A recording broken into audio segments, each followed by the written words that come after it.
இன்றைக்கி நான் ரோட்டில் வேகமாக போயிட்டு இருக்கும்போது திடீர்னு ஒரு கொம்பேரி முக்காம் பாம்பு ரோடை கிராஸ் பண்ணிடுச்சு.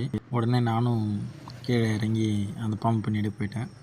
அந்த பாம்பு இறைக்காக அந்த பக்கம் போச்சா இல்லை அதோடய இருப்பிடத்துக்காக போச்சான்னு தெரியல. ஆனால் இடையில் இருக்கக்கூடிய அந்த தடுப்பு சுவர் அந்த பாம்புக்கு ரொம்பவே பெருசாக இருந்தது. அதனால் ஏற முடியல. முதல்ல அந்த பாம்பு என்னை பார்த்து ரொம்பவே பயந்து வேகமாக போயிட்டு இருந்தது.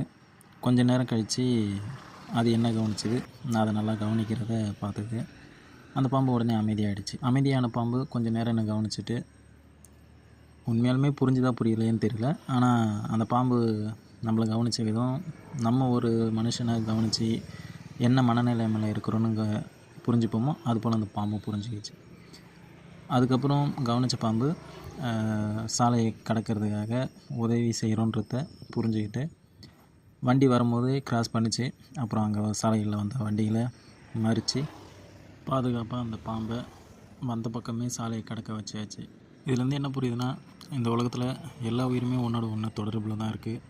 நம்ம தான் அந்த தொடர்பை விட்டு விலகி போய்கிட்டு இருக்கிறோம். இங்கே எந்த உயிரினமும் நமக்கு தீங்கு விளைவிக்கிறதுக்காக பிறந்ததில்லை.